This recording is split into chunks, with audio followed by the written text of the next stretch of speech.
और बड़ी बड़ी खबर यहाँ पर सामने आ रही है अनुज जी।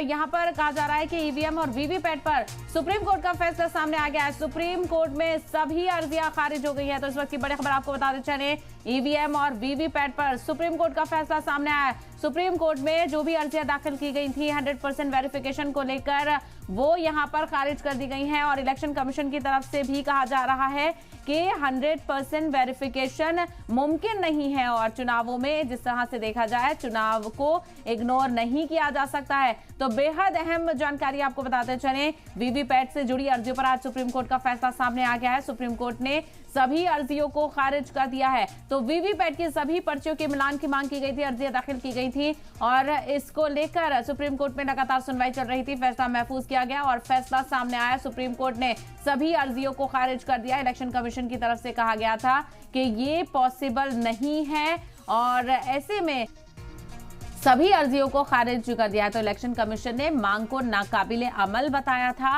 और रैंडम यहां पर चीजें देखने को मिली थी और इसी तरह से काम किया जा रहा था। तो सुप्रीम कोर्ट ने सभी अर्जियों को खारिज कर दिया। बेहद अहम फैसला। तो चुनावों के दरमियान ही और दूसरे फेज के तहत लगातार वोटिंग का अमल देखने को मिल रहा है और ऐसे में सुप्रीम कोर्ट की तरफ से ईवीएम और वीवीपैट की पर्चियों के मिलान को लेकर 100% वेरिफिकेशन की मांगों को लेकर जो भी अर्जियां दाखिल की गई थी, सुप्रीम कोर्ट ने उन अर्जियों को खारिज करते हुए अहम फैसला यहां पर सुनाया है। बहुत अहम जानकारी और इसी को लेकर अर्जियां दाखिल की गई थी।